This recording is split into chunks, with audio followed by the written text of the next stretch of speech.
Здравствуйте. Темой моего сегодняшнего семинара является мое учение о мире.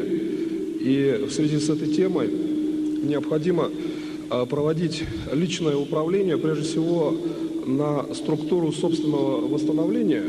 То есть вы должны рассматривать внешнюю информацию мира как информацию восстановительную. И тогда вы получаете гармонию от структуры именно восстановления организма. При работе с данной темой по структуре моего учения, по возможности старайтесь работать так, чтобы люди, которые находятся возле вас, или люди, которые будут в будущем возле вас находиться, они могли эту информацию использовать, в общем-то, для себя, для своего здоровья и для того, чтобы мир вокруг них был радостным, радужным, и чтобы они могли эту информацию передать другим. То есть в моем учении о мире первый уровень управления направлен сразу же на структуру восстановления через ваше понимание. Поэтому, когда я сегодня буду вести управление через максимальное понимание, то вы можете получить следующую систему спасения фактически, в том числе спасения всех, через структуру познания человека, который находится возле вас. Это еще один из методов использования управления по моему учению о мире. Таким образом, после данной, вводной части постарайтесь сделать сразу же управление для себя. То есть задача очень простая. Есть структура мира, например, есть понятие «мир внутри нас», да? А есть понятие внешний мир. И перейдите на структуру понятия «мир внутри нас».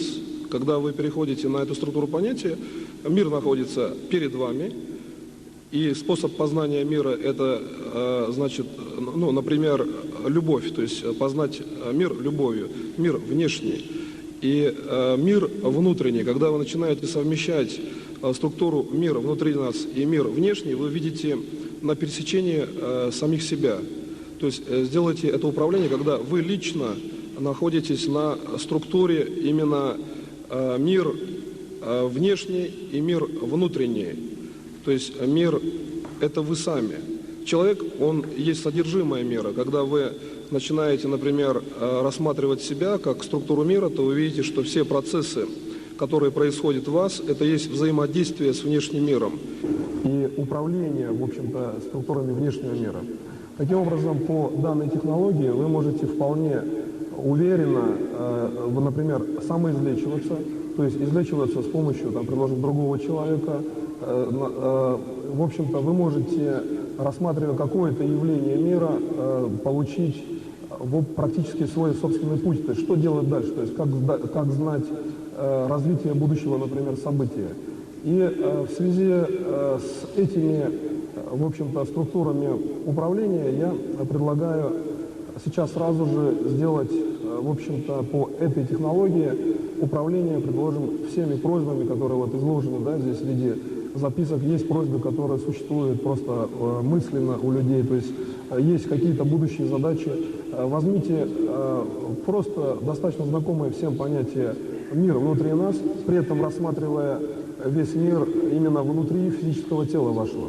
Например, для физического тела единого Бога ваш внутренний мир – это и есть, в общем-то, весь внешний мир. То есть для Бога весь мир внутри него. И если исходить из этого понятия, то, взяв структуру мир внутри нас, вы сразу выделяете внешнюю структуру своего тела, например, кожу.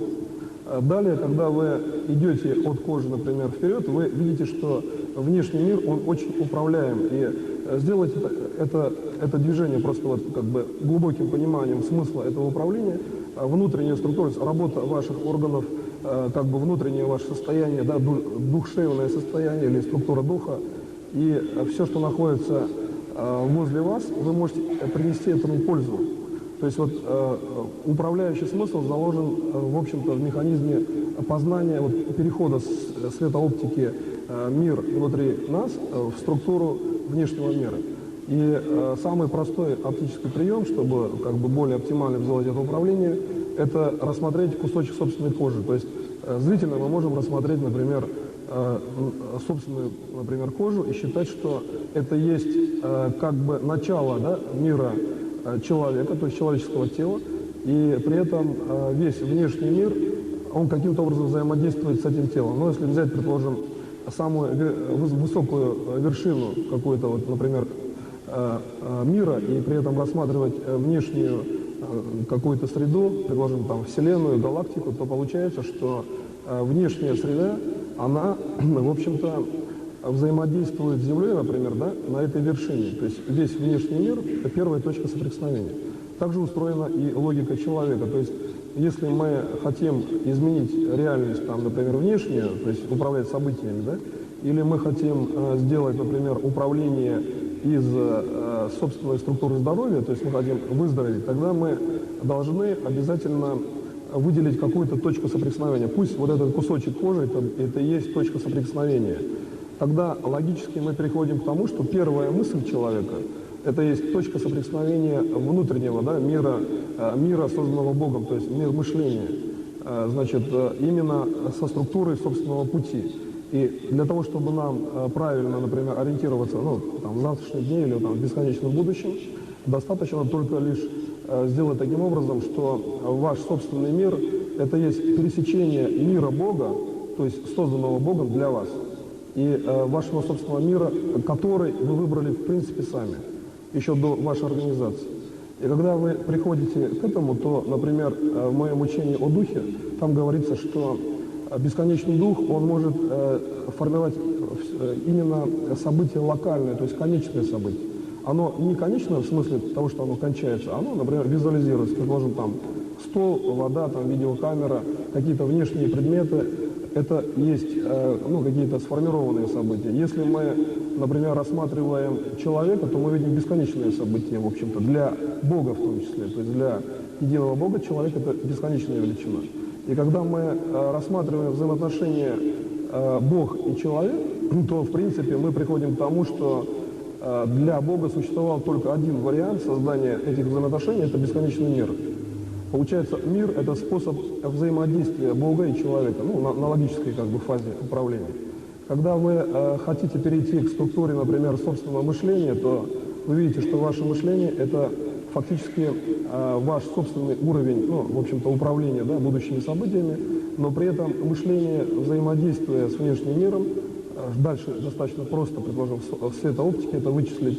То есть берете, например, свою мысль в оптическом выражении, выводите на структуру собственных событий каких-то будущих, и при этом вы видите, что ваши события, они фактически, в общем-то, реализованы как события бесконечные. То есть ведь по сути-то ваша структура управления, она является бесконечной структурой выражения Бога.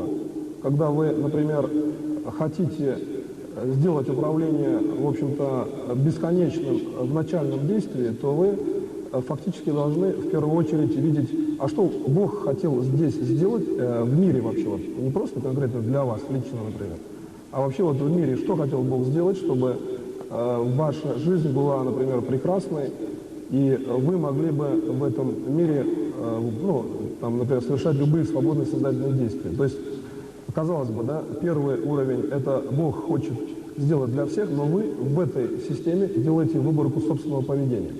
Ведь в структуре моего учения о мире главное – это то, что человек в многогранном, скажем так, да, в меняющемся мире должен обязательно сделать такое управление, что он, во-первых, действует по задачам Бога, то есть фактически действуя, значит, как создатель и действуя так, как действует единый Бог при развитии этого мира, он берет на себя, в общем-то, миссию фактически такую же, то есть он должен взаимодействовать с миром так, как Бог ему показал путем построения этого мира. То есть, ну, например, растет дерево, и там есть яблоки, да, или там груши, какие-то плоды, то ясно человеку, что он может съесть их, например, да, когда они созрели.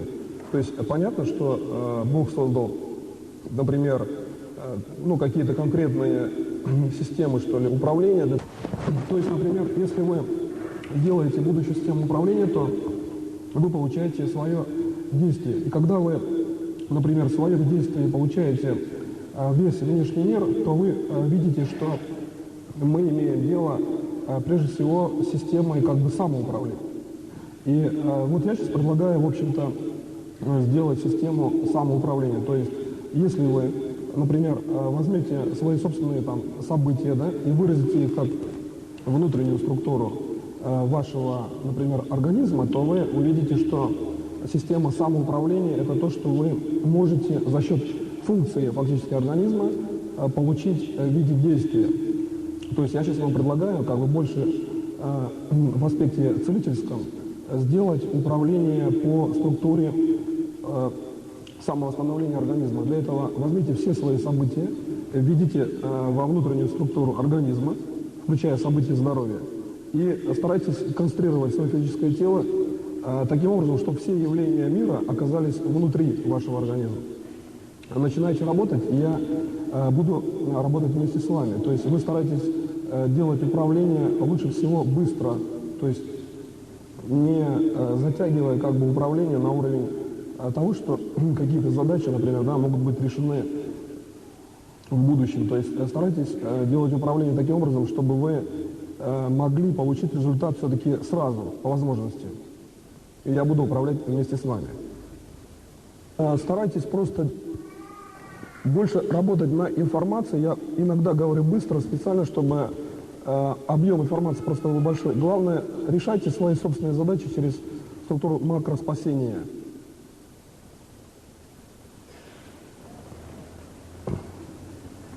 Потом при решении этих задач старайтесь их решать реально, то есть что есть, да, собственный организм и как человек может восстановиться, да, при каких-то проблемах. То есть как вообще эту проблему выявить, да, в организме. Ну, предположим, есть простые характеристики выявления проблемы. Предположим, человек там может кашлять, у него может быть, например, насморк, или он может там иметь какие-то внутренние болевые ощущения, да. Если явные проблемы, то они видны в плане того, что человек воспринимает их, предположим, да, эти проблемы. Если человек эти проблемы как бы не воспринимает, то он все равно должен их решать. Ведь организм, с точки зрения его вечного существования, должен развиваться вечно. И поэтому, когда вы вводите управление как бы в себя, да, в свое физическое тело, старайтесь все-таки, чтобы вы явные, например, системы, да, перелагали на какую-то одну область. Вот, что конкретно у вас, например, болит, если, то вы должны это как бы выдвигать в область болезненных ощущений. То есть область болезненных ощущений должна высвечиваться внутри вас. А любая другая область, которая вам неизвестна, но ее нужно тоже, да, взять под управление, вы, в общем-то, должны будете все равно эту область ввести внутрь физического тела. Потому что основным уровнем управления и нормы событий является то, что вы вводите систему как определенную, то есть известные, да, например, там кашель или какие-то другие симптомы, вы вводите эту систему как бы в себя. Ясно, что кашель, там какой-то уровень органов, да, если какие-то болевые ощущения, понятно, где они находятся. Если нету боли, предположим, да, и вообще человек здоров, тогда управление заключается именно в выделении внешней фазы. То есть какие события этого человека ждут впереди. То есть как он должен быть здоровым, да, в будущих своих, вообще говоря, действиях. Вот таким образом мы можем сделать гораздо проще. Предложим левая часть, да, тела, проще говоря, левая рука, левая нога, да, левое половина туловища, не включая голову. Это управление внешними событиями, о которых вы не знаете. То есть просто это логически задаете это управление. А правая сторона, это, например, вы об этом знаете. О каких-то проблемах там своих или других. И соединением вот этой граничной черты, как бы, да, левая и правая часть, делаете свое собственное цельное тело. Обратите внимание, что когда вы делаете такое цельное тело, вы фактически формируете как внешнюю реальность мира, так вы и формируете свой внутренний уровень. Начните сейчас работать сначала, да, то есть начните работать с собственным телом. И при этом старайтесь понимать по-другому, например, понимайте на духовном уровне. То есть если вам, например, ну, там, уровень слов кажется, что быстро, все равно тогда работайте на духовном уровне. Потому что как бы определенная скорость все равно она будет нужна. Значит, с точки зрения управления, которое вы делаете, например, самостоятельно для себя, выделите какой-то внешний объект управления. Например, возьмите, предположим, любой объект в мире, да? Например, это будет кошка. или там собака, да, какой-то внешний объект управления животного мира. И постарайтесь этот объект управления сделать таким, чтобы через него, значит, получить сведения о всей внешней реальности. Технология очень проста. Вам нужно всего лишь навсего узнать всю информацию о всем внешнем мире, например, через, ну, предложим там кошку, да, или собаку, или через дерево. Что для этого нужно делать? Прежде всего, вы должны, самое простое, это знать сразу все. Тогда возникает вопрос, а для чего нужен тогда вот этот внешний объект управления? Но давайте рассмотрим аналогию такую, как делает Бог. Например, Он делает внешний мир, но при этом Он же все равно знает все. Тогда возникает вопрос, зачем Он, например, делает, да, такие действия. Следовательно, значит, ответ находится в том, что мы прежде всего должны делать действия. Зачем делать действия? Для того, чтобы иметь, например, вечное развитие. Так же, как вечный Бог, имеющий вечное физическое тело, Он сам по себе развивается вечно. Следовательно, мир, который Он создал, он также вечный. И при этом, когда вы, например, ну там, самоизлечиваетесь, да, или лечите кого-то другого, то вы, в принципе, должны знать, что весь мир – это очень податливая, то есть очень управляемая и очень динамичная система, которая изначально дана Богом для того, чтобы иметь вечное развитие. Когда вы таким образом понимаете, то вы, в общем-то, всю внешнюю реальность делаете достаточно подвижной. Значит, следующий уровень тренинга заключается в следующем. Вы берете, значит, по аналогии действия, находите через любой объект реальности всю информацию о мире, и эту информацию вводите в себя, опять же, в себя, как бы по траектории через внешний объект. В общем-то, самый основной принцип этой технологии, что вы не соприкасаетесь с объектом. То есть вы, например, проходите информацией, да, оптической не через кошку, не через собаку, не через дерево, например, а вы просто-навсего соприкасаетесь с этой информацией, в общем-то, достаточно осторожно, то есть немножко. И вот отраженный сигнал содержит всю информацию мира. На логике это понятно, что любой отраженный сигнал содержит всю информацию мира. Но, например, вот сейчас я, если ставлю, и вот я сейчас это делаю реально, то есть я ставлю информацию восстановления здоровья всех сидящих в зале, то, в принципе, я в первую очередь, например, ставлю на себя, если больше это элемент лечения, да, на каких-то там заболеваний, но я же ведь ставлю информацию, вообще говоря, с другой стороны мира, в первую очередь на вас, то есть на другого человека, в общем.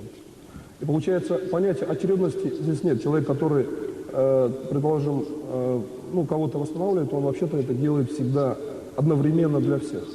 И вот этот вот основной уровень развития мира, он заключается в том, что все, что делается в плане, например, восстановления здоровья, в плане управления реальностью, это всегда делается для всех. И поэтому, если вы делаете, чтобы познать мир, да, в целом, то вы все равно его познаете так или иначе и познаете сразу. Вопрос возникает, чем вы познаете? Почему вы знаете о мире, например, да, все, что вам нужно знать, и что вам дает, например, Бог, или что дает человек, который находится рядом, то здесь ответ находится в том, что ваша душа, она так устроена, что эта информация в ней есть, но она есть в душе развивающейся. То есть развитие собственной души, структуризация в сторону развития, это есть то знание, которое вы получаете для того, чтобы, например, излечиться, для того, чтобы сделать, например, спасение там, от ядерного взрыва. Да? Вот давайте конкретную задачу решим. Например, апрель следующего года, 2004-го, летит самолет. И на борту этого самолета есть, например, ядерное, ну, там, оружие, да, он его перевозит. Как сделать так, чтобы он не упал, этот самолет, и не было взрыва? В принципе, ну, казалось бы, да, далеко достаточно там апрель 2004 года, и, в принципе, сейчас это конкретно людей не касается, но чтобы выделить эту фракцию событий и сделать так, чтобы самолет этот не упал, для этого достаточно взять тот же образ какого-то внешнего мира, там, предположим, да, кошки, дерева, собаки, какой-то там пылинки, или вспомнить, как в микроскопе описан, например, вариант там клетки, да, или там молекулы, и через эту систему выйти на структуру самолета, просто выйти, зафиксировать. То есть достаточно один уровень текущего мира вспомнить сейчас и перенести события фактически на структуру будущего. И вы получите, что самолет не падает. Эту же самую технику вы можете использовать для того, чтобы не падал самолет, на котором вы лично летите. То есть достаточно выделить какую-то структуру управления в текущем времени и привязать будущее событие к этой структуре. Это можно, в общем-то, направить на все самолеты авиакомпании. В этот день, значит, они не упадут. Да? Другой вопрос, насколько в плане управления, например, вам было бы доступно, ну, в общем-то, делать контроль, что ли, за каким количеством самолетов можно делать контроль. Да? Здесь возникает вопрос уже следующий. Если вы занимаетесь, например, решением собственной задачи, у вас свои личные события, и вы хотите, чтобы они развивались благоприятно, то статус вечного развития всех должен быть первичный статус. То есть вы должны фактически сделать таким образом, что вы хотите, чтобы ни один объект информации не был разрушен. А для этого вам придется все равно личные события фактически делать, бесконечными. Ведь мир бесконечен, по сути. И когда вы научитесь делать свои личные события бесконечными, вы получите, что вы находитесь в гармонии, и ваш мир, внутренний мир, да, он соответствует внешнему миру, бесконечному. Ведь Создатель создал так реальность, что внутренний мир, он должен соответствовать бесконечному развитию внешнего мира. В мире, в принципе, все гармонично, это логически ясно. И если мы хотим понять, как растет, предположим, дерево, по сути, как оно растет от Создателя. Представим простую картину. Есть физическое тело Бога. Бог взял, дерево на руку.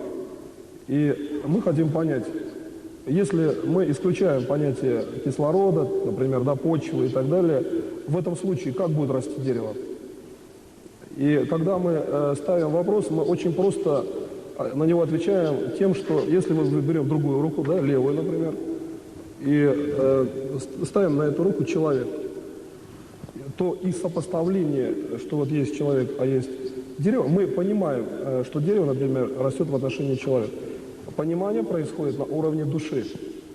Обратите внимание, что если с левой стороны будет тоже дерево, понимание может быть только на уровне реакции духа человека. Вот в этом есть разница, что понимание на уровне души приходит, когда мы рассматриваем тело человека, тело, существующее от Бога. И если мы рассмотрим, предположим, принцип, квантовой механики, левосторонний, уровень управления, то есть Бог проявлен как левша. Если мы, предположим, рассматриваем уровень роста материи на уровне, предположим, управления, то получается, что уровень, левой руки, уровень близкий к сердцу. А как я сказал, это уровень, который разделяет, в общем-то, структуру на все явления мира, то есть те, которые не определены. Мы так с вами договорились, что левая часть – это соответствующие события всем внешним элементам реальности. И получается, что если вам нужно восстановиться, предположим, от какого-то заболевания, то вы фиксируете в правой части, в известной системе информации, но в левой части это все равно находится, все равно. Любые неизвестные величины находятся в левой части. То есть Бог – творец всех систем, потому что Он ввел в том числе понятие неизвестной величины. Если бы все величины были известны, было бы известно, где находится место расположения Бога, и тогда бы мир бы, в общем-то, сомкнулся в плане, логического уровня замыкания информации. А мир не может сомкнуться. И поэтому по аналогии с этим, чтобы было вечное развитие мира, человек должен, по сути, создавать явления такими, за которыми создается именно уровень следующего развития. То есть любое явление не должно иметь законченности, в фазе своего раскрытия. Предположим, человек выздоровел, вот я сейчас ставлю управление на выздоравливание, то есть идет быстрое выздоровление, но при этом выздоровление – это все-таки один маленький шаг для, предположим, структуры вечного развития. Мы можем говорить о том, что мы что-то реально делаем, когда люди учатся управлять реально, то есть у них есть реальная структура, позволяющая им, например, в первую очередь самоустановиться. ну, за счет, например, осваивания там, технологий саморегенерации, потом управлять событиями, уметь научить других. Если мы говорим о том, что человек, ну, предположим, там, да, может иметь какие-то симптоматические системы улучшения, то, или там даже полное здоровье, то, в общем-то, это только один шаг к тому, чтобы иметь все-таки вечное развитие. В понятии вечного развития существует весь внешний окружающий мир. Получается, что человек, в принципе, он от внешнего мира неотделим.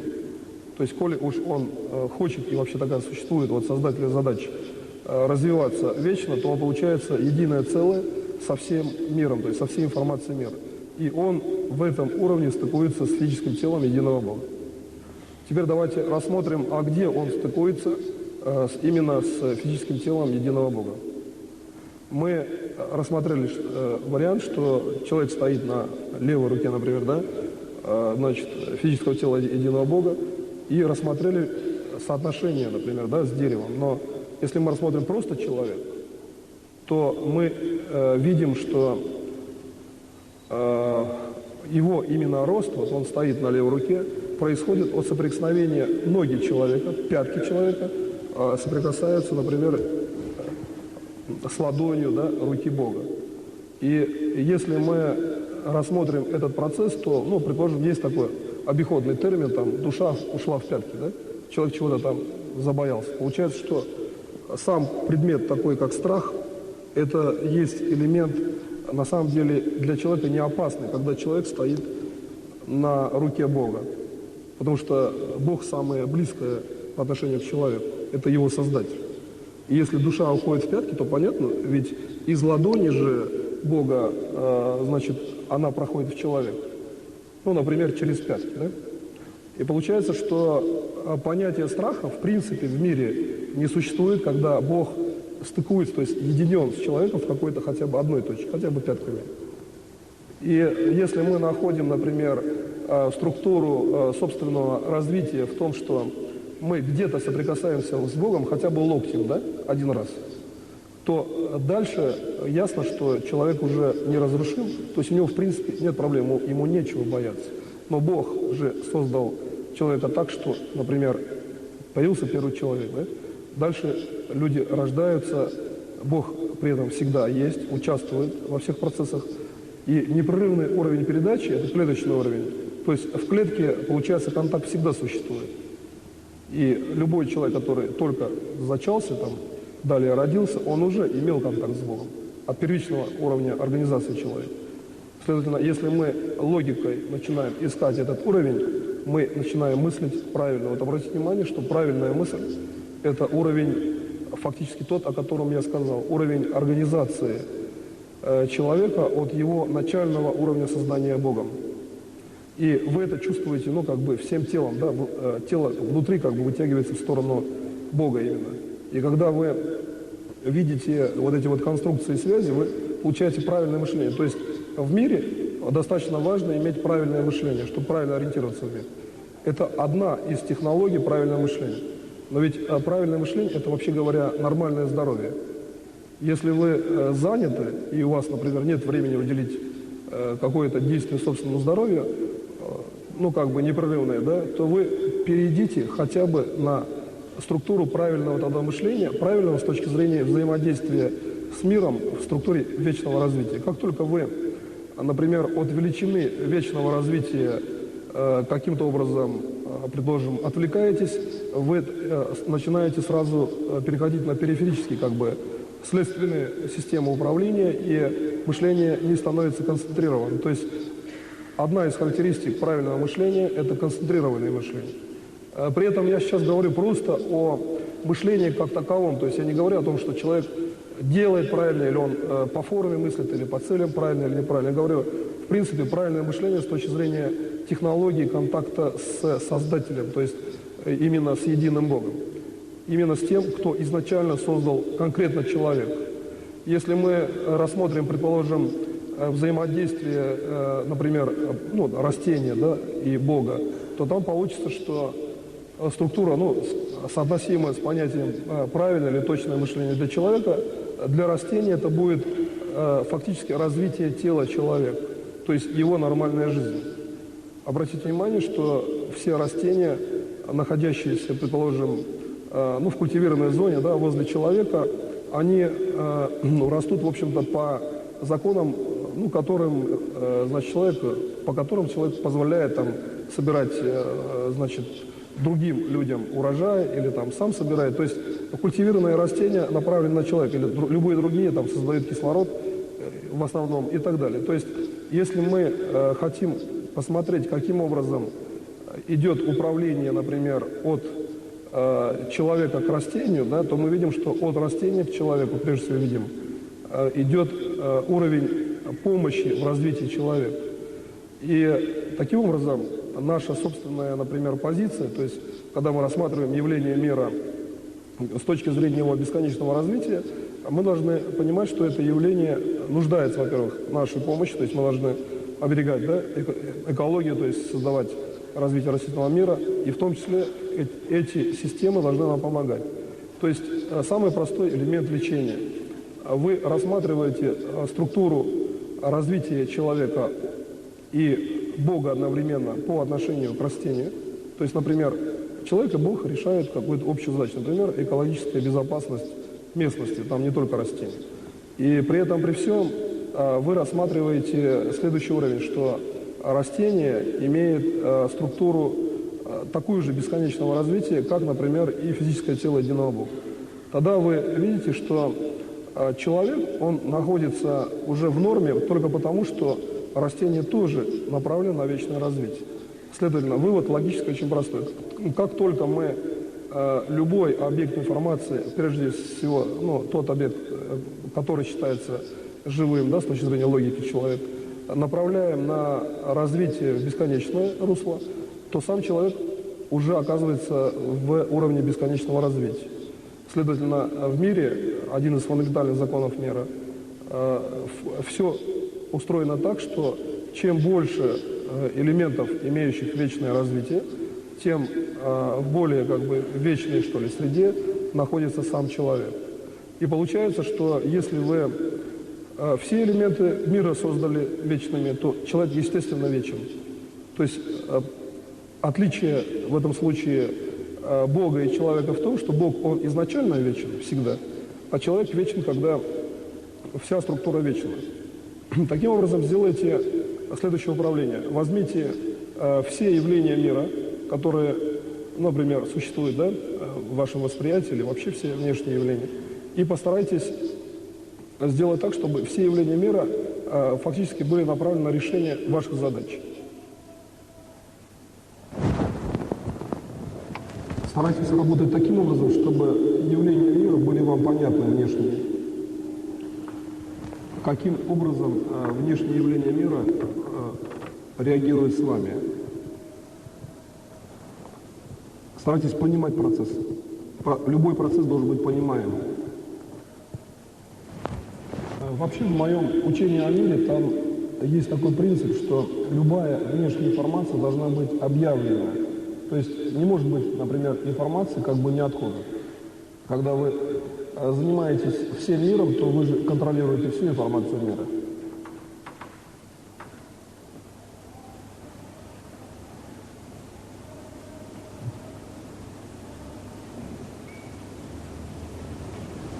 И главное, старайтесь работать продуктивно. То есть все явления мира решают вашу задачу. Вы должны видеть, что вы работаете продуктивно, с результатом сейчас.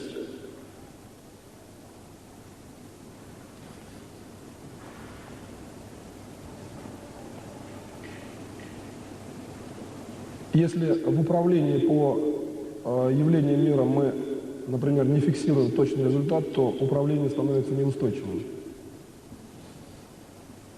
Результат должен быть понятен. Старайтесь сейчас перейти к структуре понимания результата. То есть, что вы понимаете под результатом. Видите, к результату я подхожу медленно, именно к осознанию результата. Сначала идет управление, да, на результат. Вы не отвлекаясь, то есть достигаете результата, а понимание результата происходит позже. понимание, что вообще входит, кроме вашего управления, что еще входит в результат. Почему мир устроен так, что сначала есть явление мира, потом он развивается, и происходят какие-то действия следственные. Действуйте просто по аналогии. Ведь сначала мир, то есть сначала результат, а потом вы уже дальше рассматриваете структуру понимания мира, то есть понимания результата. Процесс же очень прост, по аналогии просто надо работать.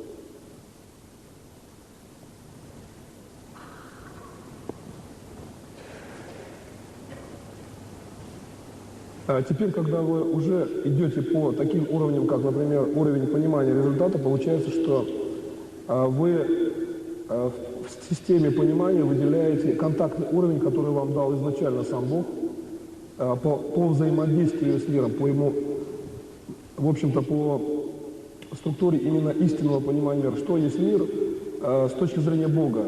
Как Бог хочет, чтобы вы видели мир? Как Он хочет?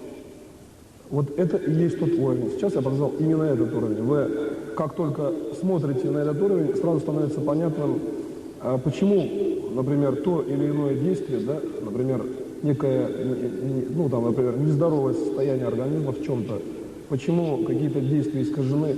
То есть мир становится прозрачным. Достигните прозрачности мира.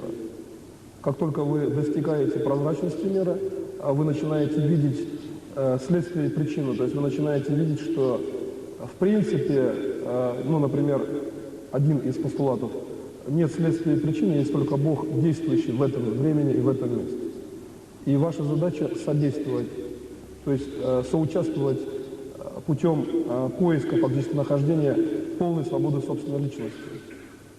Когда вы в этом месте себя находите, вы получаете гармоничное и всеобщее управление, которое, кстати, сразу становится полезным для всего мира. То есть все начинают иметь ваш опыт созидательный. Вот в моем учении в мире как раз, когда вы содействуете с Богом, вы получаете сразу и для всех.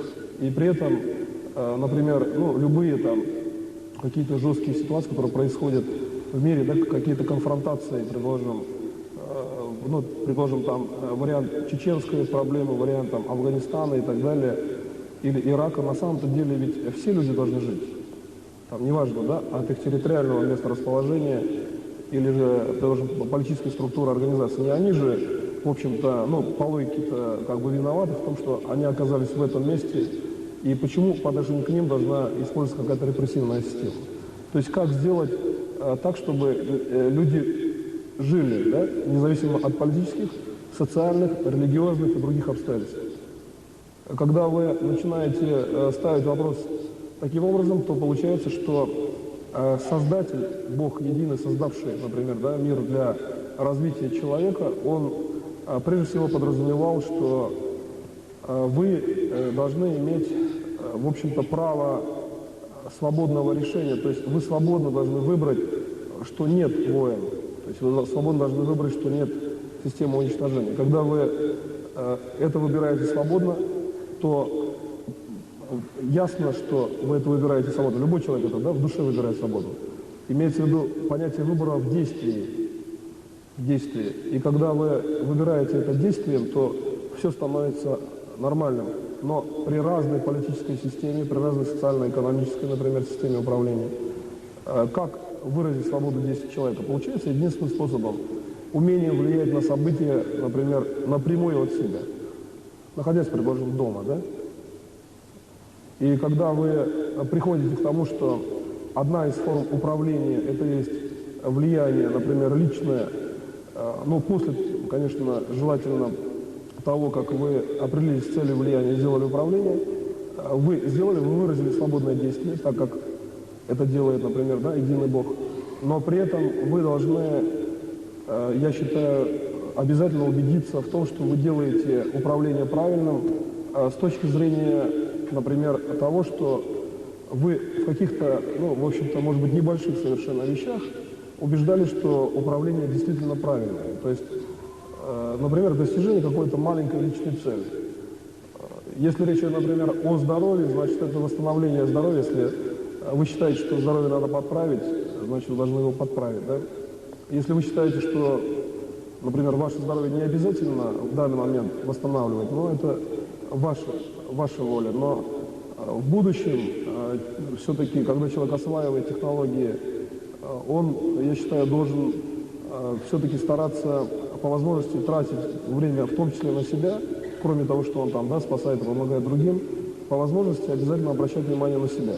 Так вот, в структуре тех, спасателей, тех, кто спасает, часто очень происходит, что человек занимается внешним миром, то есть, чтобы не было там глобальной катастрофы или даже локальной, людьми, и при этом, в общем-то, занимается собой только, в общем-то, в каких-то таких ситуациях, когда, это как бы необходимо уже точно, да, например.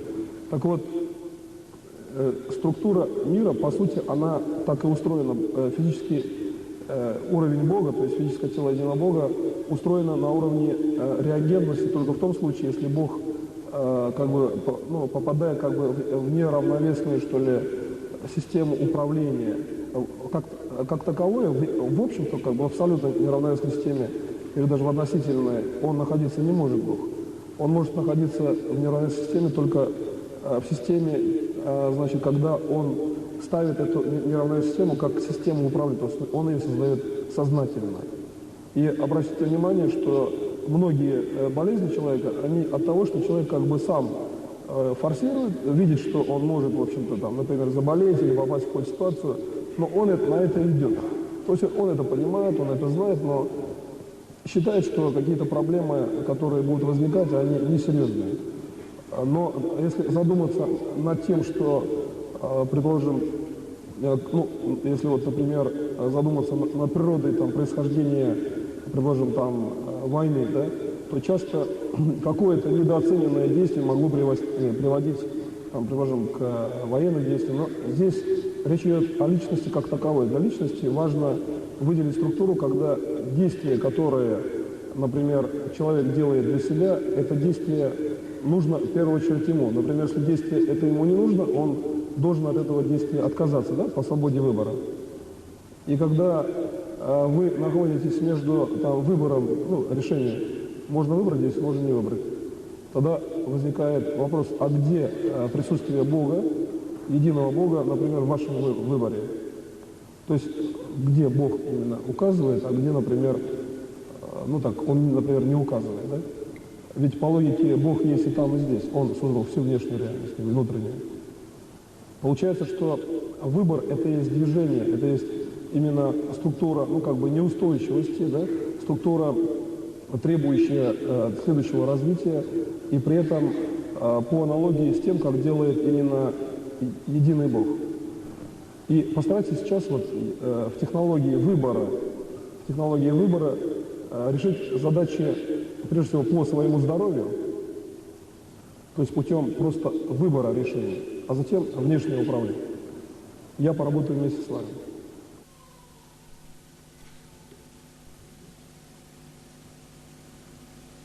В момент работы старайтесь как можно глубже решать проблемы окружающих вас людей. Или здесь, или в каком-то другом месте.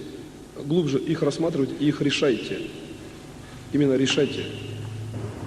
То есть надо брать именно уровень решения, то есть, в принципе, определенный уровень ответственности за решение. То есть как только вы начинаете решать, вы должны их решить, рано или поздно, да? Лучше их решить раньше. Поэтому старайтесь заниматься системой концентрации времени. Выбор решения – это система динамики развития, и направляйте эту информацию на решение. Технология, кстати, это достаточно сложная, но она очень эффективна за счет уровня выборности, то есть уровня практически неопределенности решать систему управления. Вам это знакомо состояние, что часто внутренняя, некая неустойчивость в выборах решений приводит быстро к правильному решению. Причем эта неустойчивость должна специально формироваться, потому что если только устойчивые системы, то получается, где тогда возможность развития? Мы, получается, сами закладываем возможность развития через систему неустойчивости в кавычках.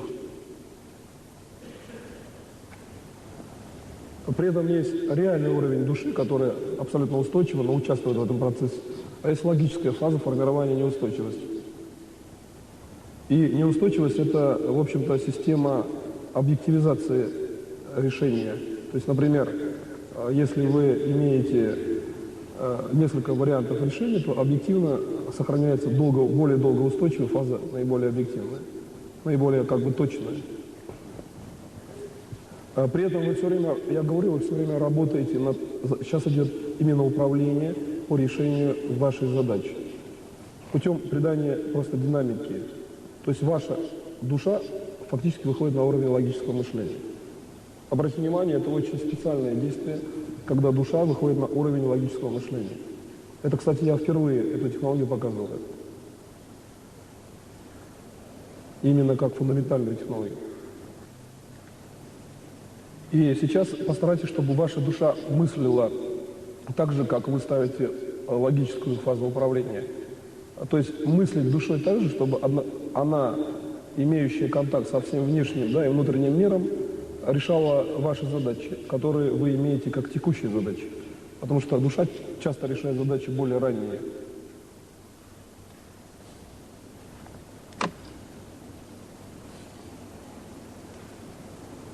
Фактически это работа душой. Просто технология работы душой для того, чтобы решить ваши задачи. Причем через систему макроуправления по всему миру. Данный тренинг, он будет достаточно долгим, то есть на протяжении уже следующей, да, лекционной части поставленную мной задачу выбора решения и управления вы решаете постоянно. Просто у вас могут меняться задачи. Например, вы одну прорешали, решаете следующую, одну прорешали, решаете следующую. Ну, нечто похожее на вариант как бы мозгового штурма, да, есть такой термин, когда есть цепь каких-то задач, и постоянно одна за другой решается в плане управления. Но в отличие именно от мозгового штурма, в данном случае вы работаете душой. Не забывайте вот этого, на логике не забывайте. Оптическую линию души начинаете видеть. Это подвижная, очень подвижная фаза. То есть из тела растет уровень управления душой. Он выглядит как оптика, где в каждой точке управления есть бесконечная величина. То есть с одной стороны, вроде бы это как глыба такая оптическая, которая конечная, она абсолютно четко видна на оптике, даже при внешнем как бы цифровом контроле. А с другой стороны, каждая точка бесконечна. То есть для души логика бесконечна. Будьте здесь крайне вот внимательны в этой точке управления. Потому что получается, что когда мы воспринимаем какой-то статичный предмет логически, там стол, предложу, любой объект информации, то для души это бесконечная величина. То, о чем я вам говорил в сегодняшнем семинаре, что придать бесконечные свойства необходимо любой вещи. Значит, когда логика стыкуется с душой, мы это делаем. Возникает вопрос, как мы это делаем? Бог показывает, да, где Он показывает, как Он это показывает нам. Ну, например, у вас есть какие-то там проблемы, ну, такие несерьезные по здоровью, вы не хотите их решать. То есть вы не считаете, что они серьезные. И тогда это делает Бог. Где Он делает, да? Ну, Он дал вам тело, например, жизнь, да, будущие события, и дал мир. Так вот, в мире решаются проблемы. Бог решает ваши проблемы в мире. Когда степень уже сложная, то человек вынужден, да, реагировать. И не реагировать ему нельзя, у него какое-то сложное, например, заболевание. Тогда, получается, он сам решает свои проблемы в мире. Он сам себя, например, лечит, или его кто-то другой лечит, и так далее. И получается, что выбор между человеком решающим, например, там, свои проблемы, но не связанные с здоровьем, да? И выбор между человеком решающим, предположим, свои проблемы по здоровью, он заключается в том, что тот видит мир как мир, который нужно управлять, то есть первый, да, которым нужно управлять и больше помогать. А другой вынужден все-таки сначала сделать что-то себе, а потом сделать другим. То есть вот болезнь – это все-таки уменьшение количества управления по отношению как бы ко всему внешнему миру. Он вынужден заниматься собой больше. С этой точки зрения, получается, нецелесообразно иметь какие-то сложные заболевания, значит, в плане именно гармонии развития, вот именно как бы вечного развития мира. Потому что вечный мир, он должен быть управляем по существу с точки зрения все-таки практически здорового человека. Ну, может быть, там какие-то нюансы есть, что человек может какие-то там небольшие заболевания не обращать внимания, это его выбор, но с другой стороны, желательно быть практически здоровым, тогда получается, что практическое здоровье – это есть уровень как бы развития мира. То есть Бог поставил задачу перед человеком, чтобы он умел приходить к системе практического здоровья. И получается, что вот эта вот подвижная фаза, которой вы сейчас занимаетесь, это уровень практического здоровья. Уровень практического здоровья, когда человек, например, имеющий нормальное здоровье, или более-менее там его не отягощают какие-то там мелкие, да, проблемы, он управляет внешней средой, и внешняя среда тоже практически нормальна. Так вот, я сейчас на уровне духовного знания фактически передал сведения, что когда человек практически здоров, значит и внешний мир нормален, а когда внешний мир нормален, получается, человек больше получает для того, чтобы быть как бы, ну, фактологически здоровым. Мы приходим в фазу устойчивости управления. Сейчас зафиксируйте управление. Все ваши задачи, которые вы решали, должны быть зафиксированы в точке устойчивости. То есть, ну, проще говоря, выздоравливайте. Вот здесь сначала выздоравливайте в этой точке. Начинайте выздоравливать. В точке устойчивости вам не надо выбирать решение. У вас есть одно решение, нужно выздороветь. Выздоравливайте. Кто не болен и не будет болеть, надо делать управление, связанное с тем, что в будущем нет болезни. В понятие выздоровления вкладывают здоровый внешний мир. Следовательно, если где-то экологическая ситуация не в норме, делайте управление, чтобы она там была в норме. Если где-то есть, предположим, там войны, да, какие-то конфликты, делайте, чтобы их не было. То есть создавайте благоприятную для всех жизнь на всех уровнях. Каждый находит свою область сам. И вот я привел к тому, что у каждого есть свой собственный мир, в котором он работает. То есть ваша душа работает в структуре этого мира, который лично ваш. То есть вы работаете в своей системе. И кто бы что вокруг не говорил, вы все равно делаете управление, прежде всего, то, которое касается вас. Изначально по задаче от Бога Единого. То есть кроме Бога Единого перед вами, в принципе, никто задач по существу именно вечного развития равно не ставил. Другие задачи, да, вы ставите сами, там какие-то есть внешние задачи, но лучше всего рассматривать структуру по управлению именно структурой мира, по моему учению, именно задачи, поставленные Богом, причем единым Богом, имеющим физическое тело, то есть, в принципе, ну, как бы таким же, как вы, имеющим те же самые атрибуты обычного человека. То есть, когда вы это рассматриваете, вам проще становится познать действие Бога в той же структуре, как делаете и вы. Теперь метод аналогии. Вы только что провели определенное управление, где достаточно ясно, что вы, например, там, оздоровились, да, помогли другим. Посмотрите, как это делает Бог. Такой же человек, Бог, он, естественно, человек. Первично даже, да, человек. Он больше всего знает про человека. Как делает Бог? И сразу понятно, что нужно доделать, как бы, да, сразу понятно. А я же к этому привел на логике. Но если вы сконцентрируете внимание, вы увидите, что там очень плотно сходится управление духом, душой, там действие любви совершенно однозначно направлено на всех. Сразу на всех единой точки действия. Любовь там проявлена ко всем сразу. И ясно, что, ну, как бы вот основа мира, любовь, данная Богом изначально всем, она в каждом присутствует лично, как структура его действия. То есть любовью можно излечиться, можно принять решение какое-то конкретное, совершенно свободное. Главное – это свобода решения.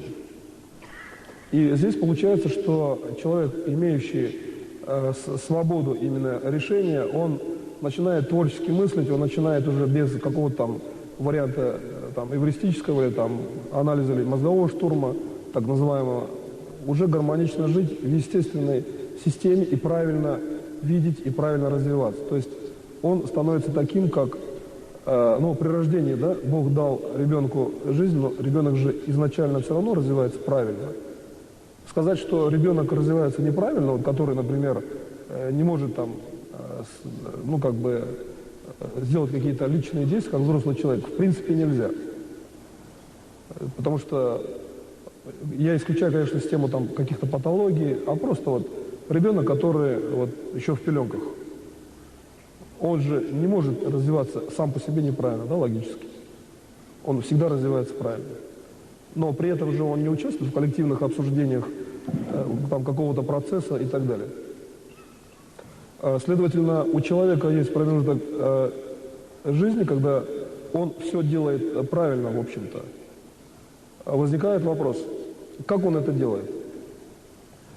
Например, просто ребенок, который, предположим, только вот он там, зачался, начал развиваться и так далее, и дальше каким образом сказать, что он как бы вот, ну, производит, что ли, действия по собственному развитию? А по аналогии с тем, что там, физическое тело единого Бога, единый Бог всегда делает правильные действия, можно сказать, что у ребенка есть уровень управления, который позволяет ему определять свое место в данной системе, да, в данной среде. То есть вот его место расположения, в общем-то, его там окружение и так далее.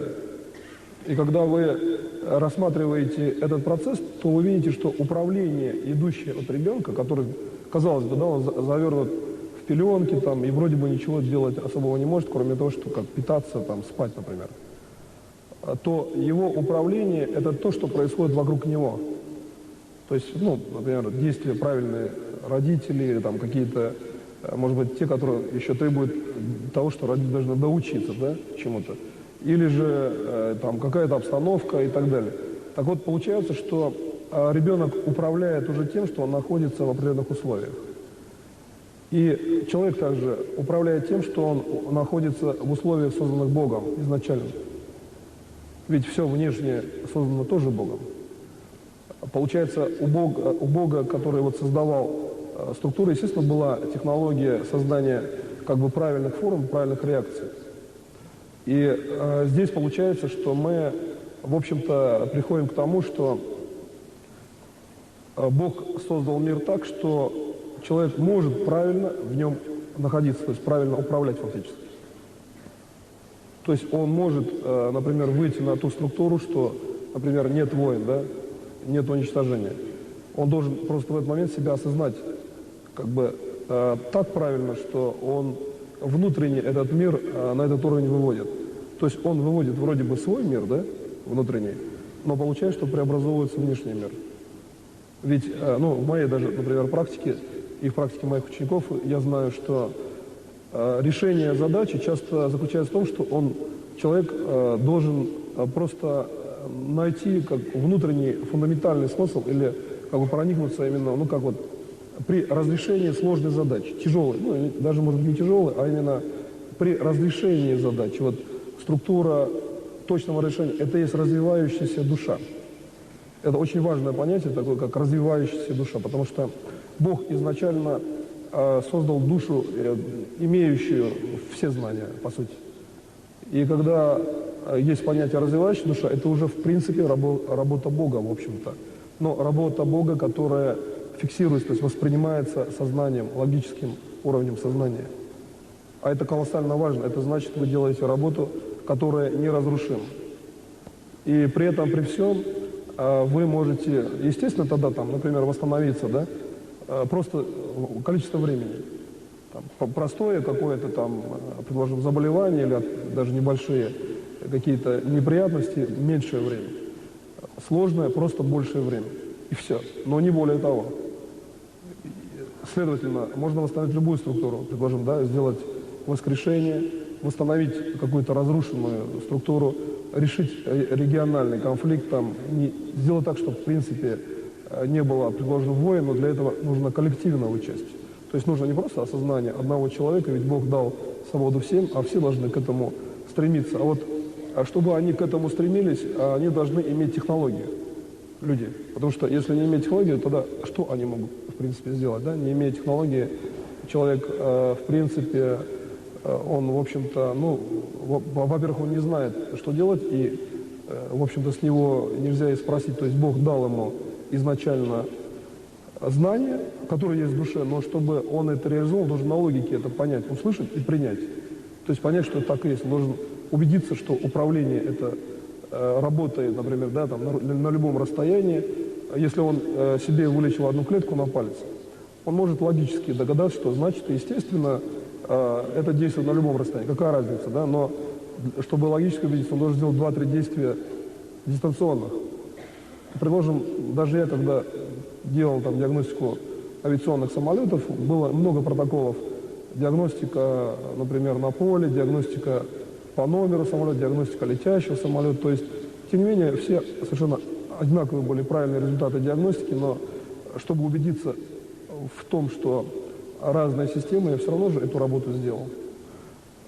То есть разные системы, удаленные или приближенные, как бы воспринимаемы одинаково. Но так же и в мире. Мир же от вас, по сути, не удален. Какая разница? Какой-то номер, да, это та же самая информация. Самолет – это тоже информация. В вашем восприятии это, в общем-то, унифицированная среда. Получается, единая точка информации, то есть если вы имеете, например, только один уровень информации, то этот уровень, он может быть именно информацией всеобщей. То есть весь мир может быть одним световым уровнем вашего восприятия. Поэтому я, например, не делаю различия между, предположим, тем, что вот вы занимаетесь какой-то большой проблемой или маленькой, или проблемой мира, или проблемой там человека. Для человека, вообще говоря, все едино, так же, как для единого Бога. Любое явление, оно имеет равный статус. Когда вы переходите на этот уровень понимания мира, вы видите, что, ну, во-первых, тогда становится легко душе, потому что мир как бы достаточно равномерно и достаточно как бы спокойно вокруг начинает развиваться. А во-вторых, вы видите, что ваша душа – это в том числе и тот уровень, который вы, в принципе, самостоятельно можете фактически развить. Ведь уровень развития души – это абсолютно не уровень знания, например.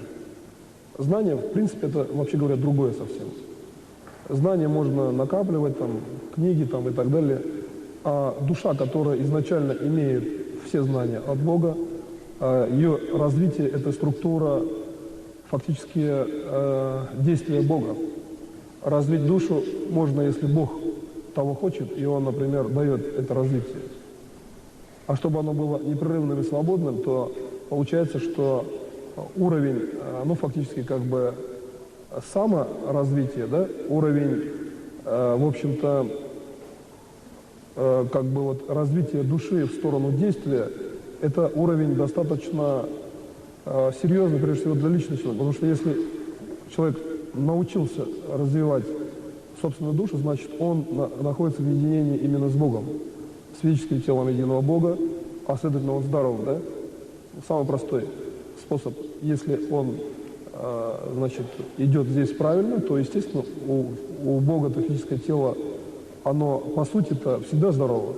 По сути, он может, например, так же, как, в принципе, и человек освоить, человек, если может технологию, то у Бога просто технология это есть. Он может восстановить свое тело какими-то действиями управления, например, да, физическое тело. Получается, что мы имеем тот статус, что одна из технологий взаимодействия в мире человека, Бога и человека, это есть уровень, когда человек действует так же, как действует, например, там, физическое тело единого Бога. И при этом человек становится здоровым, потому что он действует правильно. А как правильно действовать, я уже во многом об этом сказал. Во-вторых, этому можно научиться развитием души. И вот когда идет понятие уже дальше развития души, вы видите, что вы имеете статус такой, что ваш дух становится бесконечным как в точке действия, так и в точке покоя. Как только вы к этой диагностической величине приходите, значит, ваша душа развивается. И, следовательно, вы делаете правильно. Почему я все-таки больше ввожу в сегодняшнем семинаре именно диагностические системы? Потому что мир бесконечный, и выбрать правильный путь – это есть некая диагностическая система, которая должна существовать у вас. То есть не путем исследования больших критериев внешних. Да, мир бесконечный, вы же не будете тратить бесконечное время, чтобы правильно понять, что делать и куда двигаться. А нужно иметь внутреннюю диагностическую систему, которая вас направит на правильное действие. И когда вы эту систему имеете, вы тогда действуете при любых внешних обстоятельствах правильно. И в моем учении о мире это основной, вообще говоря, принцип. И фундаментальный закон заключается в том, что действия при собственной системе управления и диагностики, основанные на действии физического тела единого Бога, духа единого Бога, да, души единого Бога или его сознания, или других подобных человеку, да, систем, это есть действие правильное, которое развивает собственную душу человека. И когда вы уже дальше разовьете душу свою на структуру того, чтобы не было конфликтов, да, локальных, чтобы не было, например, заболеваний или каких-то других там мелких или крупных катастроф, даже лучше, чтобы не было неприятностей, то вы получаете, что то поле как бы развития души, которое вы сформировали, оно начинает влиять на уже внешний мир. Если кто-то еще делает то же самое, идет еще большее влияние. И получается, что мир тогда формируется через структуру фактически вашего собственного управления, где вы участвуете как личность, но при этом все другие, участвуя тоже как личности, вам они ни в коем случае не мешают, и в принципе по интересам от единого Бога вы с ними даже не пересекаетесь, потому что Бог ставит перед каждым индивидуальную задачу. Общая задача – это только развитие именно общего мира, сделать его вечным. А как его каждый человек сделает вечным, это уже как бы его личная задача. И поэтому я всегда говорю, что достаточно одному человеку научиться просто спасти мир, и тогда ясно, что мир не будет уничтожен. И когда, значит, уже все научились, да, и мир не уничтожается, то во многом ведь фактор того, что цивилизация существует и развивается, это есть те знания людей, которые именно эту информацию умеют реализовывать. То есть они умеют сделать так, что нет, например, глобальных войн, да, ядерного характера, что нет глобального там химического, бактериологического уничтожения. Это есть также действие развивающейся души людей. Поэтому получается, что Бог дает всегда именно тот уровень управления, который человека приводит фактически к уровню, в общем-то, собственной реализации. То есть человек начинает реализовывать управление, исходя из того, что вы развиваете свою душу в структуру внешнего мира и получаете от внешнего мира то, что, в общем-то, можно получить только от того, что мир именно так складывается. То есть вот Бог, создавая мир, получал то же самое и тем самым формировал свой собственный дух. Дух такой же, как у человека. То есть у Бога дух такой же, как у человека, там, где он сделал управление в мире и получил от мира то, что он хочет. Также и человек. Разница только в том, что человек это делает душой. И получается, чтобы понять и синхронизировать, например, с действием Бога, мы можем здесь сделать совершенно однозначное управление, что человек, например, да, и Бог действуют в одном направлении, но если для Бога это духовное действие, для человека это действие души. Но ведь дух – это бесконечная величина. Следовательно, у человека, по аналогии, да, в действии духа Бога, душа также бесконечная величина. Значит, она может с точки зрения логики человека развиваться бесконечно. Теперь давайте сделаем такой тренинг. Из знания о бесконечном, да, развитии души, именно из структуры знания, сделайте управление такое, чтобы вы получили уровень реализации собственных задач именно от знания, что развитие души бесконечно. Знание простое, в принципе, оно известное в основном.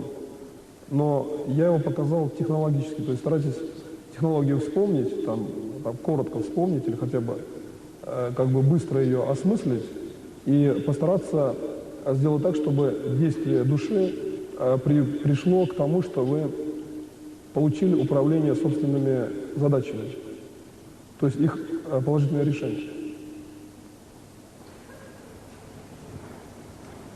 Вы сейчас поработаете, я буду работать вместе с вами.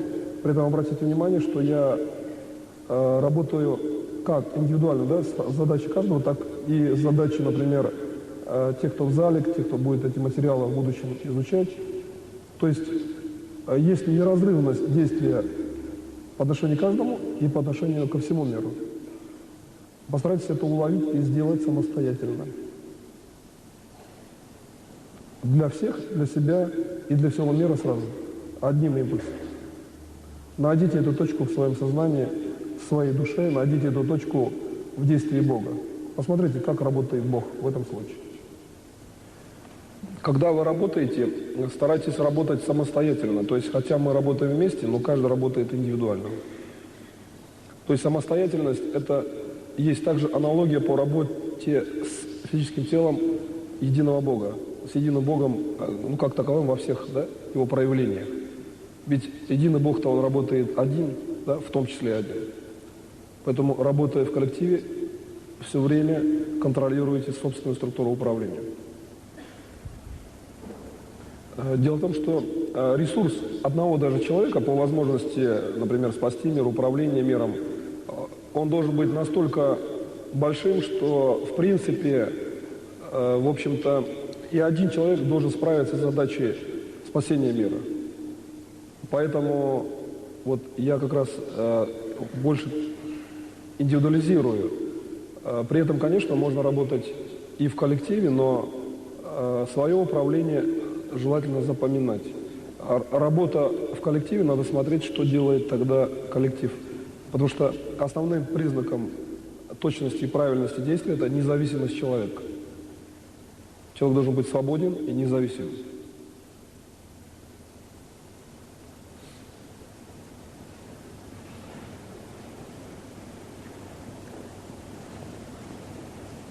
Когда человек проявляет свою независимость и свободу по отношению к миру, и при этом мир совершенно, да, спокоен и управляем, то внутренняя свобода человека, его внутреннее благополучие – это есть благополучие и норма развития мира.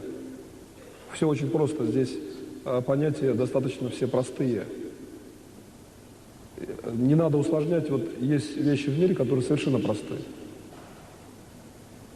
В моем учении о мире есть структуры, которые говорят о том, что внешняя реальность из-за простоты дает очень серьезный элемент управления практически всеми более сложными элементами реальности. Например, простая задача. Развиваются какие-то киборг-системы, да, какие-то сверхкомпьютеры и так далее. Но человек простой должен уметь управлять этой системой. Как он может научиться? Он может научиться, просто созерцая, там, например, природу или картину, или самого себя. Ну, не конкретно, там, может быть, тело, а просто видя периодически, там, что он что-то делает рукой. Этого должно хватить, чтобы киборг-системы не смогли уничтожить человека. Простые системы могут давать знания, позволяющие человеку развиваться вечно. То есть механизм развития часто может быть очень простым. Часто он не сложный. Сделайте управление через простую систему сейчас. В вашей душе просто работать, такое бывает. Просто работать – это нормально. То есть сделайте простое управление по своим задачам. Эти задачи, они часто могут, ну, как бы, быть такими, что, кажется, неужели так все просто? Старайтесь сделать просто, не усложняйте, упрощайте. Упрощайте не потому, что вы искусственно упрощаете, а потому, что так и есть просто. То есть это не работа сознания как бы по специальному упрощению, да, а видите явления своими глазами, то есть так, как есть, как видит их Бог.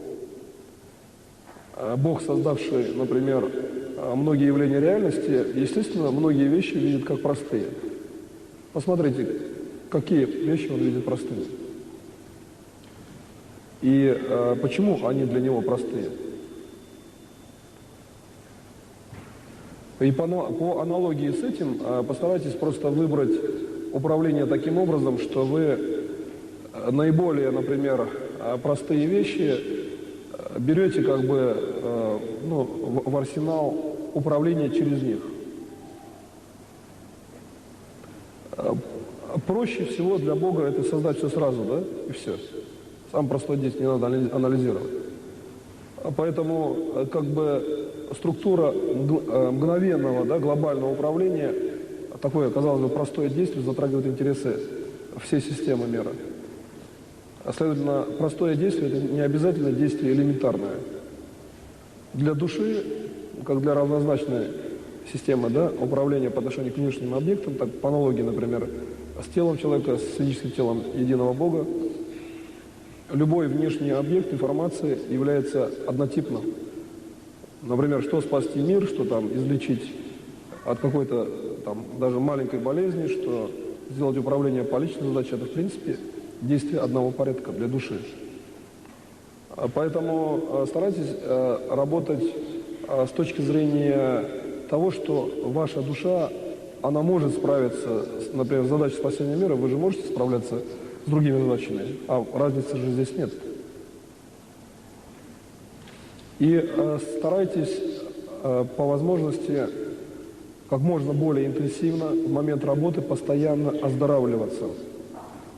Например, сейчас вот я сделаю восстановительное, именно там в течение 3 секунд, восстановительное управление, да, восстанавливающий организм. А дальше идет словесная часть.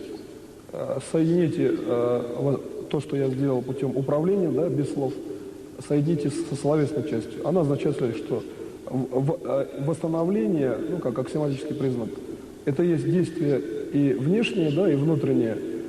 То есть внешнее от мира и ваше внутреннее, потому что вы это восприняли. Не то, что там внутреннее организма, а то, что вы это восприняли. Словами, которые я сказал до начала восстановления. То есть все равно я как бы ввел структуру словесную, да? Если действовать, например, не словами, до действия равно же были какие-то слова и действия. Также и мир может существовать как бы сам по себе, но может существовать по отношению к каким-то внешним внутренним явлениям. И поэтому, когда вы делаете, например, какое-то управление, старайтесь, чтобы это управление было, значит, взаимосвязанным не только с системой, предположим, вашего, да, действия, но и старайтесь, чтобы это управление было осознано другими. То есть старайтесь, чтобы знания, которые вы имеете, эти знания были бы передаваемы. То есть как только вы эти знания действительно делаете передаваемыми, вы далее увидите, что в принципе непередаваемых знаний, именно созидательного плана, их, вообще говоря, не существует. Бог, создавший для развития мира определенные явления, да, определенные конструкции мира, он же это сделал наглядным, то есть передаваемым с точки зрения, например, словесного описания или управления. И поэтому любое ваше действие, по аналогии с действием Бога, должно быть передаваемо по фазе именно достижения созидательного смысла управления. А вообще реальное управление, так как это делает именно физическое тело единого Бога, оно всегда созидательно, потому что достижение строится на том, что вы созидаете, то есть создаете следующую систему. Вы создаете, действуете как создатели.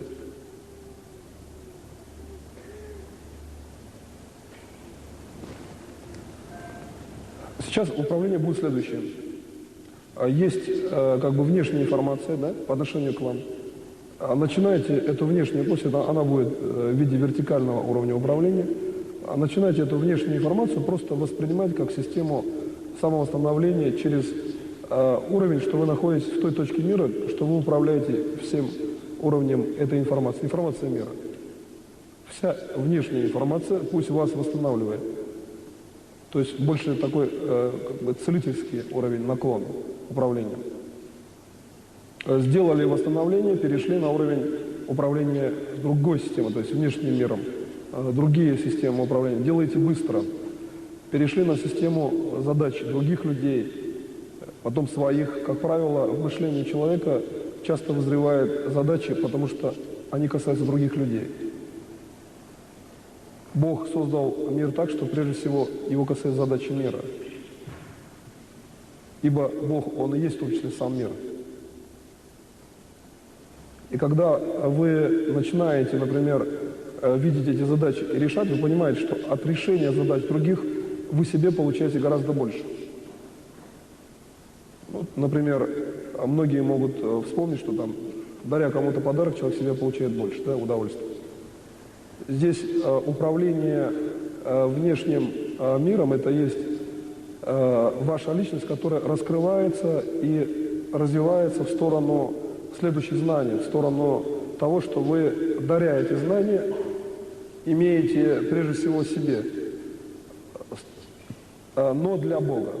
Вот, когда вы дарите знания по, например, вечной жизни, вечному развитию, системам, да, прямого участия, прямого управления, вы это делаете фактически по задаче Бога, то есть для Бога, а значит себе. То есть есть, в принципе же, позиция просто себе, например, да? А здесь выделена мной позиция делать себе, но для Бога, по задаче от Бога. И когда вы, например, это действие определяете как действие, ну, фактически основное управляющее действие, делать таким образом, то даже если вы там, например, ну, скажем так, технологию, значит, только начали изучать и не выработали жестких критериев, да, в ориентации в технологии, там, такого управления, там, то, например, долго ее не изучали, то достаточно делать таким образом, что делаете по задаче Бога, вы все равно делаете правильно. Вам не надо лишний раз, ну, как бы, значит, настраиваться на то, что вы должны именно действовать как бы очень технологично, что-то долго изучать или там какие-то там сложные науки в этом плане изучать. Вы должны иметь аппарат управления, который действует очень просто. Как вот сейчас я показал. Очень просто. Достаточно в оптике сигнал просто передать в сторону Бога, если вы его воспринимаете сверху, да? А если вы перед собой или в виде там, физического тела человека, тогда конкретно. И вы видите реакцию Бога, то есть как он видит. Он видит, что хотите, да, научиться, значит, вы действуете правильно. Поэтому, когда вы уже дальше видите следующее развитие, то есть следующий сигнал, да, получается, что Бог, поставивший перед вами задачи и давший вам управление, показывает, что следующее управление – это все-таки освоение следующих знаний. И теперь сделайте следующее управление. Возьмите, просто настройтесь на следующие знания, и все самое необходимое из управления по структуре мира переведите на себя, для вас. То есть получается, что вам не обязательно разбираться в структуре следующих знаний. Вам достаточно просто настроиться на то, какие знания вам нужны для совершения следующих событий, и выделить как бы эту фракцию световую из будущего, и эту структуру направить на себя. Как только вы эту структуру направили на себя, вы имеете знания от своего собственного действия. Знание от своего собственного действия – это вот основное фундаментальное знание, которому учит единый Бог в управлении всем внешним миром, ну, в том числе и внутренним миром. Желательно только эти знания применять и использовать как можно чаще, таким образом, чтобы вы сразу просматривали структуру передачи этих знаний другим людям, то есть каким образом эти знания передаются другим людям, то есть каким образом, значит, люди их получают. Когда вы эту структуру начинаете видеть, то дальше совершенно четко вы уже имеете тот уровень развития, когда вы уже понимаете события в фундаментальном смысле этого мира. То есть как только вы прослеживаете цепь передачи знания, то есть структуру от одного уровня к другому, вы работаете в фундаментальной системе мира. И тогда получается, что ничего другого, в общем-то, особо и не нужно. То есть знания нужно передавать для того, чтобы знания о мире были фундаментальны, и для того, чтобы вы работали все время именно в фундаментальном уровне мира, а не, например, в периферических системах, через которые можно или долго достигать чего-то, или там не достигать. Вот в фундаментальном уровне вы всегда достигаете так, как это изначально запланировано Богом. Изначально в первичном импульсе сразу же реализовано Богом. На этом я заканчиваю сегодняшний семинар. Спасибо большое за очень пристальное внимание.